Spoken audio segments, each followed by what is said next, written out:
Yeah, we've been busy, obviously preparing for a really good opponent on the road for our last regular season game. Coach Aranda has done a great job this season with this team on offense and defense. Coach Grimes has came in from BYU, and they've done a really nice job offensively in terms of their run game, their play action pass. Bohannon has probably one of the most improved, one of the best quarterbacks in the conference. I know he left the game last week with an injury, but the kid behind him, Blake Shapen's a really good player too. So, and then on the defensive side of the football, they've done a great job. Very physical. They fly around. A lot of guys that have played a lot of football, similar to the group we just played against. And so they do a great job with their scheme. They create a lot of pressure with their defensive line, their linebackers. They have probably the two best linebackers, arguably in the country, and they're really good players. So we will have our hands full Saturday. Our guys will have our first day of prep today, and looking forward to the challenge of going against Baylor and playing those guys down there in Waco.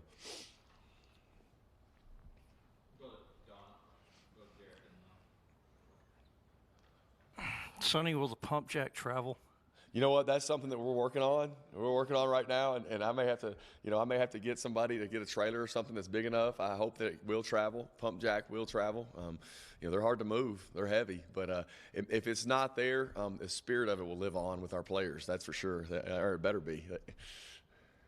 I guess this may not be your decision, but as much as attention as it has gotten, you would like to, I assume, see it perpetuated into the future? Well, our kids have really enjoyed it. I think they've had a good time with it.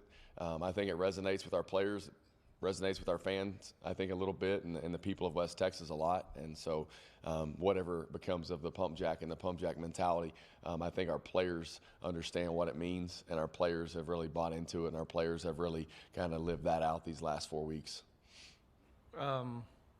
Can you elaborate? I know you touched on it a couple weeks ago when you first started it. You said it went back to Chad Rogers at Snyder. Correct.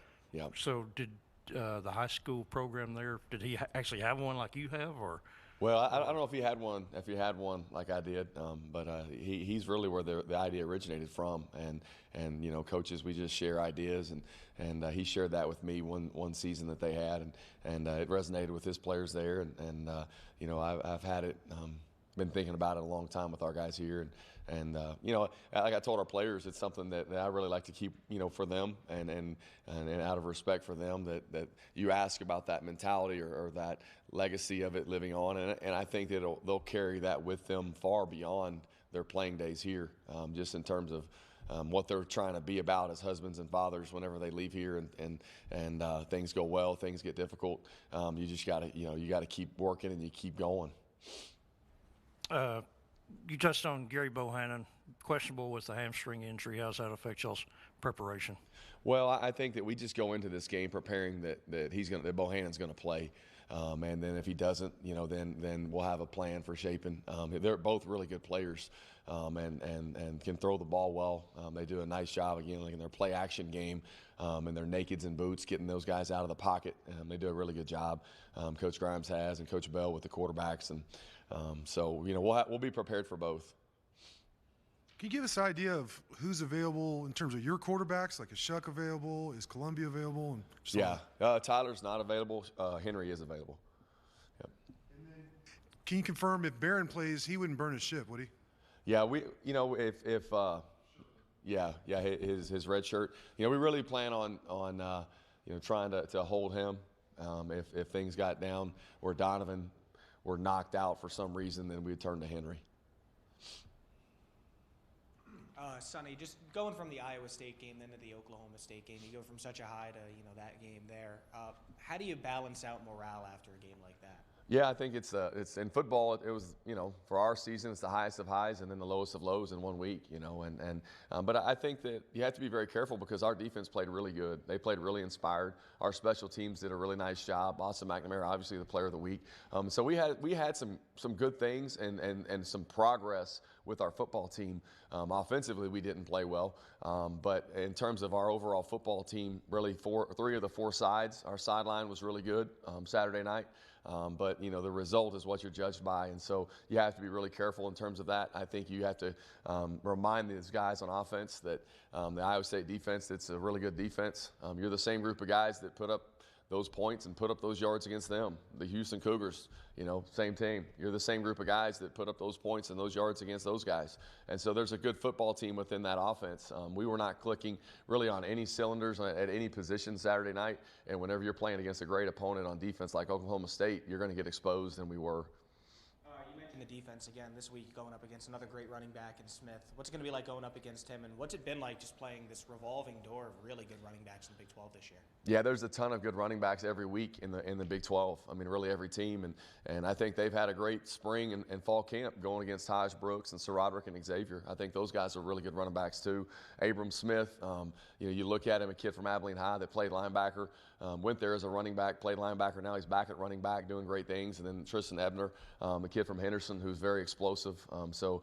They have a really good group of running backs there at Baylor. They do a great job with their outside zone of getting them the ball and getting them in space and hitting creases. So, similar to the Oklahoma State with Warren and a little bit with Brees Hall. So we've seen a lot of outside zone. Our guys know that, Baylor, they probably do it as well as anyone. So up front, that's the key, is at the line of scrimmage for the offensive and defensive lines.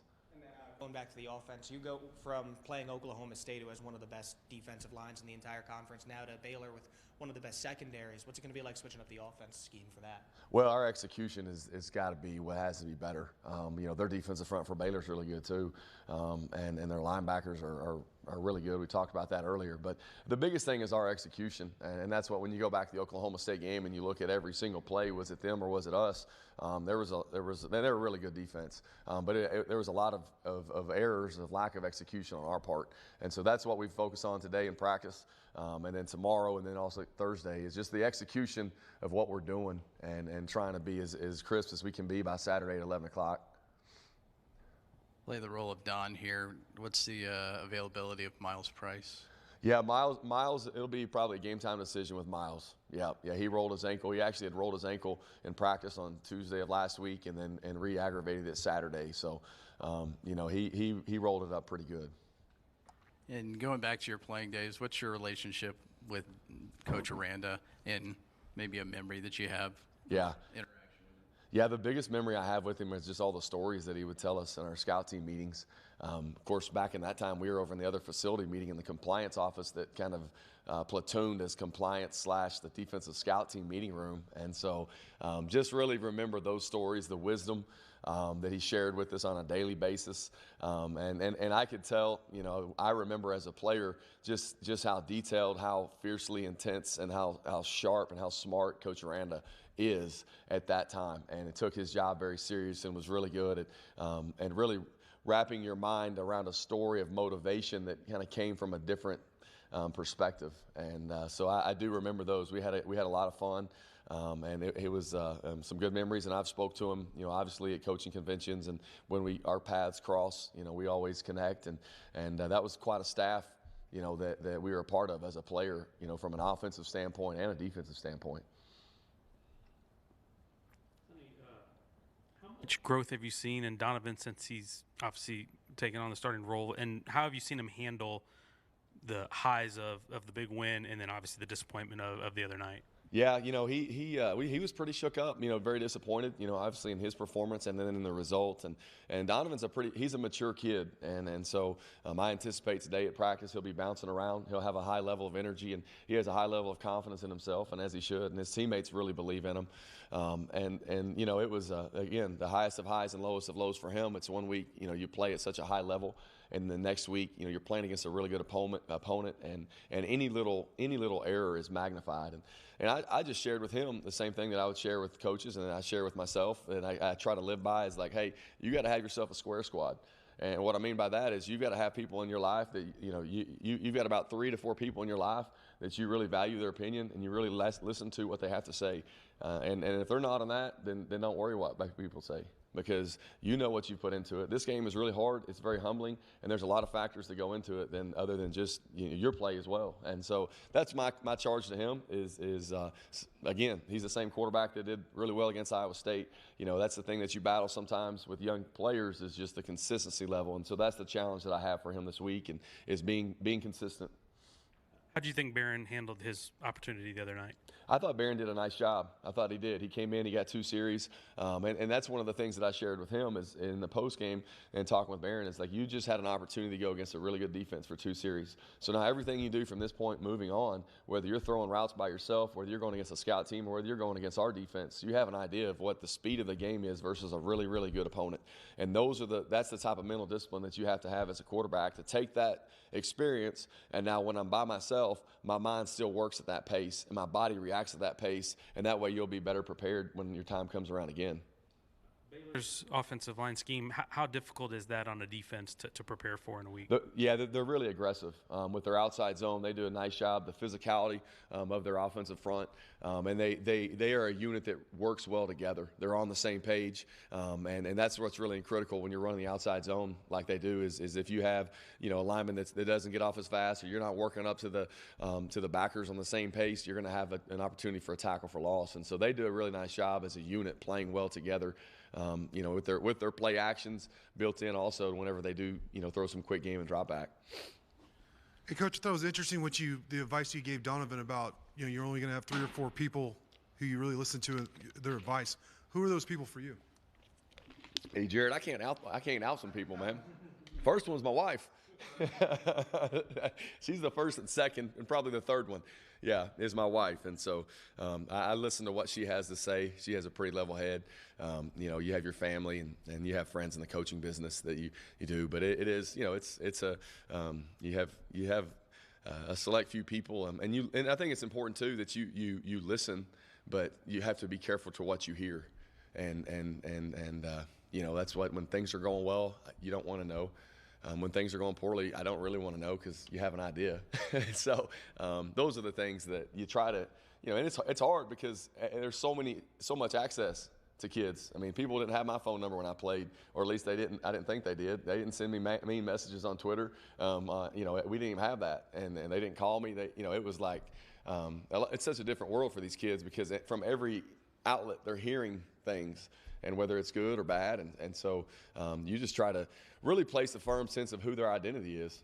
And that's what I try to do as a coach and try to value them in terms of, there's going to be ebbs and flows in terms of performance, but where is your identity and who you are as a young man and where we're trying to take you.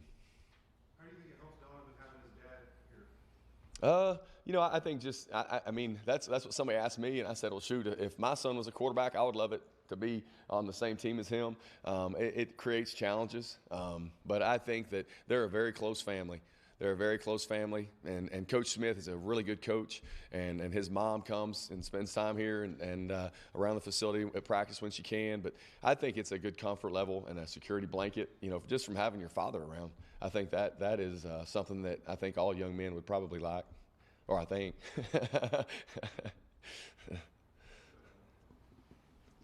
Some more player status questions. Yep. Travis Kuntz. Available. Landon Peterson. He'll be available.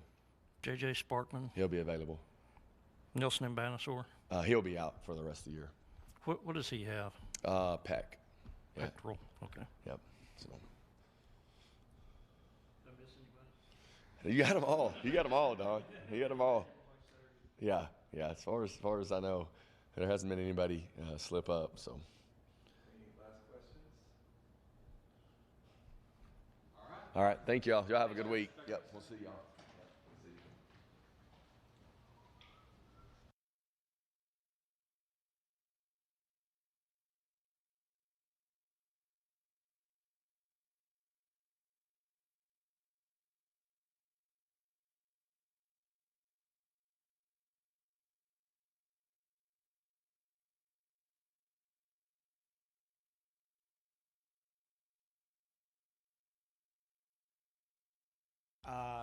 Something we just kind of talked about with Sonny a little bit. You go from the Iowa State game that was such a high down to this Oklahoma State that's a low. How have you guys been able to, get back and mediate that kind of morale? Football is a long season, and throughout the course of the season, you're gonna have high points and you're gonna have low points.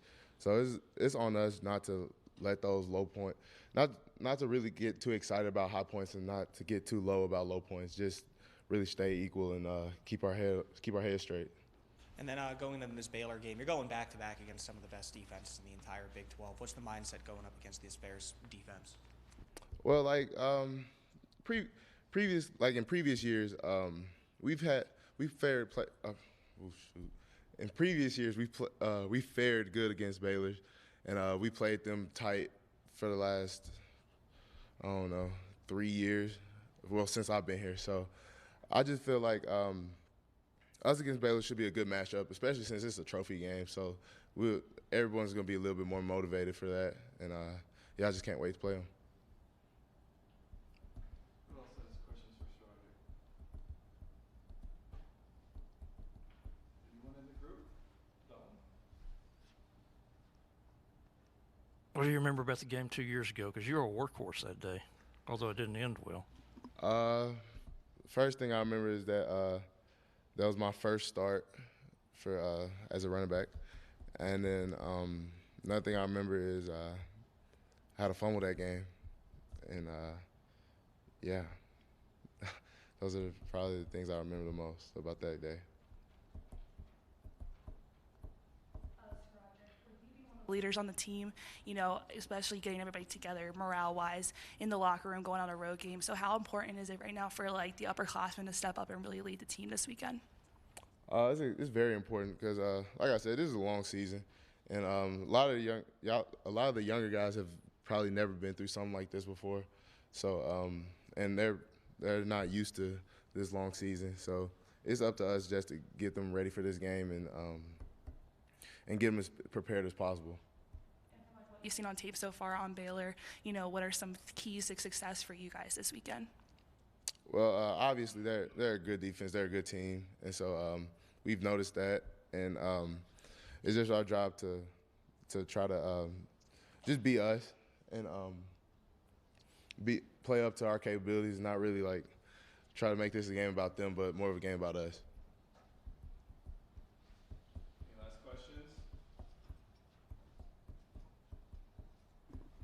What will being able to go to a bowl game this year mean for you? Mean to you? It means a lot. Like I haven't been to a bowl game, and so just going to the bowl game and experiencing that should be good. And then like for those young guys, for them to see what it takes to get to a bowl game and have that feeling of going to a bowl game, it should be good for them, just so like they can have that hunger to go back again. Said a moment ago that he's looking for a way to get the pump jack to Waco. How can you talk about from a player's perspective what the pump jack has meant to you guys? And I don't remember. There wasn't much turning of it last Saturday, but did you turn it? Did you crank it the Saturday before? I did crank it the Saturday before, and yeah, it was a lot of fun. But the pump jack for us is just like we've been through a lot here at Texas Tech over the past month or so, and so it's just saying like how like throughout the I can't put it into words. All right, so basically the pump jack is saying that no matter what's going to happen, no matter the conditions, we're still going to work and we're still going to do our job to the highest of our capabilities. That's what the pump jack means. You liked how the running back situation has kind of evolved this year. You and Taj are both over 400 yards now. Xavier's coming up on 300. Pretty good rotation. How has that helped you? Of course, I know as a running back, you probably want the ball a lot, but how has it helped you in terms of maybe your freshness since all three of you guys are playing quite a bit? Well, yeah, like you said, as a running back, I do want the ball. If it was up to me, I'd get the ball every play, but it's not. But, yeah, just having Taj and X in the backfield with me is just – it takes a lot of burden off of a lot of things because this is probably the freshest I've been since my freshman year. And it's just like I just really appreciate those guys because they all bring something different to the table. Like X, he's definitely a great catcher out the backfield. And then Taj, we've seen all his explosive runs. So it's just like it's hard to account for all three of us. All right, we'll let Sarah go up with this one and bring up.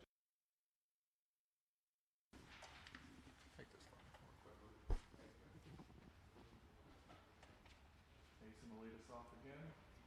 Yeah, Sonny spoke pretty highly of the defensive effort against Oklahoma State this week. I was just wondering if I could get your opinion on the defensive effort in the last game as well.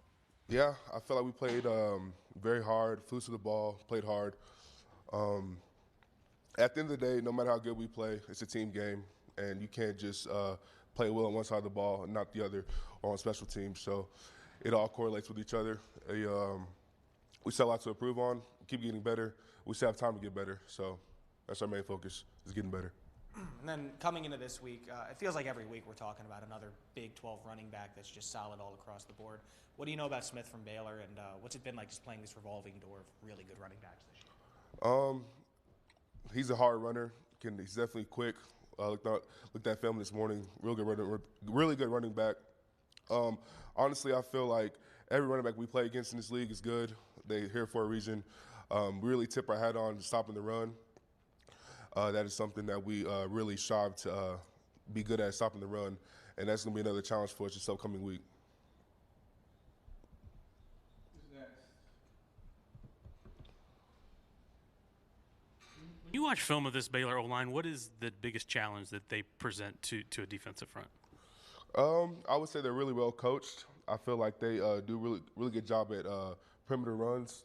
Definitely giving the back to the running back and outside runs, stuff like that, sweep, stretch, whatever the case may be. You can just tell they're really coached and well put together. So just getting off blocks and making plays in the backfield, so it's going to be a challenge for us this week. How disciplined do you have to be on those outside zones? How disciplined do you have to be when it comes to attacking that? I would say very disciplined because, like, let's say you get out your gap or try to peek in a gap that's not yours. That's the time where he'll jump in your gap and have a big run. Just being disciplined and knowing your responsibility and trusting other guys to fill in their gaps going to be a big thing for us.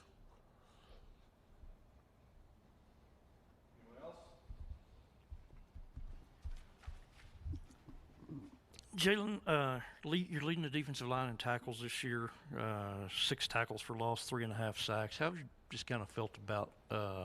You've made some real visible plays. How have you just kind of felt about your performance this year and your development now that you're an upperclassman? I feel like this year has been a year where I can finally showcase what I'm capable of doing. Last year, first game of the season, I had a high ankle sprain, and I really wasn't able to move like I am now. And KP has definitely put us me in a position to make plays with looping and just his scheme. So just this year and me being able to showcase my abilities has definitely been helpful, and it's actually made my confidence go way up to like show that I can make plays. You touched on I think you mentioned it a week or two ago that he did do some things different scheme-wise with you guys up front this year compared to last year. Can you elaborate a little bit more on that and how that has kind of suited you? Just like moving around, just like stunning, blowing up gaps. And there's some times where we have 3 offensive linemen blocking me and someone going free. So just like confusing the front and the O-line doesn't know who to block, and just creates opportunities for people to make plays. That's been really helpful for us this year. 2 years ago down there in Waco, y'all had the controversial ending. I don't remember in my head exactly what that play looked like, but you were in. How did that unfold from your perspective? Yeah, the center snapped the ball, landed right in front of my face, grabbed it. I thought that was game because that was going to pretty much seal the deal. But then they said it was an illegal snap, which I never heard of before, especially when the ball hits his butt and then bounces right back on the ground. So that's something I guess we all learned that doesn't really happen. But, yeah, just that overall emotion, like thinking you have the game in the bag and then it unfold like it did, definitely hurt. But we have another opportunity this week to go claim the game back.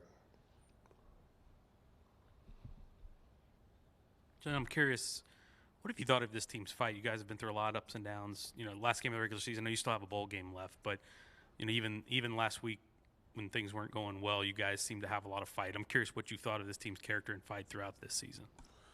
I can't be more proud of this team, all the stuff that we've been through.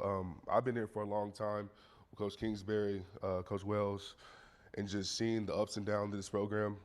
And just to see, I like how Coach Cumbie was the pump jack mentality. No matter what happens, coaches come and go.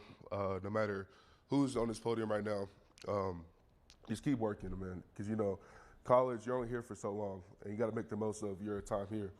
And no matter what happens, just keep on working because something's good is bound to happen. So, like, I'll say one thing. Coach KP always says, most people quit before they accomplish something great. So, just that whole concept of just keep working, because something's good gonna come. Something's good is gonna happen. So that's what I'm very proud of this team for. Just keep working, keep going, because something good's gonna come out of it. Jalen, you mentioned a moment ago last year you had a high ankle sprain. Mm-hmm. Yet, looking here, you started 31 games in a row, which I think looks like the longest active streak on the team. Starting 31 games in a row in the middle of the defensive line is kind of, I guess you're fortunate or something because you're in a high traffic area and you've managed to pretty much stay healthy. Have you been able to pull that off? Yeah, I would mean credit to Drew Cougar and his staff. I just knew last year when I went through the ankle sprain, like we didn't have nobody else. I felt like I just had to push through it, and going with COVID and the people, I guess, opting out and just injuries itself, I just had to make up my mind just to play, even if it was half a game or couple, whatever the case was, just push through it. At what point season did that happen, and how long did you feel it? Or it happened the first game against HBU, and I just pushed through it. So I assume if it's a high ankle, you were getting treatment for that for quite some time, all season. right? It got to a point where I was like, treatment ain't working, because when you have a high ankle sprain, it needs time to rest, and I wasn't getting that, so I just had to just go. You played all year on a bad ankle. Yeah. So I guess no wonder you could make more plays. Yeah, that's what I'm saying. That's why I'm very blessed this year not to have something like that, and finally be able to showcase what I'm actually capable of doing. Don asked Sir Roderick this too, but given that and everything you guys have been through, how much did it mean to become bowl eligible and know you guys could potentially knock off a top 10 team this week as well? Yeah, being bowl eligible was big time. I remember the year before I got here, I went to Birmingham Bowl, and how you get to keep the bowl jersey, get the bowl gifts, just all the perks that come with the bowl, and just to finally be able to say, I had the opportunity to keep my bowl jersey is a big deal. Because I remember one time during a team meeting, coach asked people to stand up if you've been to a bowl game, and hardly anyone stood up. And now, if coach asks that, everyone can stand up. So it's just a big time thing. I mean, it doesn't happen often, especially here. And just to have that opportunity to win a 7th, 8th game is big time. So. What was it like that? I remember Coach talking about that earlier this year, asking the question, and not many people. So did they ask you to stand up afterwards after you guys became bowl eligible? Not yet. Oh, okay. But I'm just saying if that does happen, we all stand up. When's the next episode of Tony and Jalen going to drop for the fans out there who want to know? Yep, that's Tony, that man. Tony is something else. I mean, he's probably the most indecisive person you ever meet. You can ask him a question, he's like, I don't know. He just, yeah, so we'll see.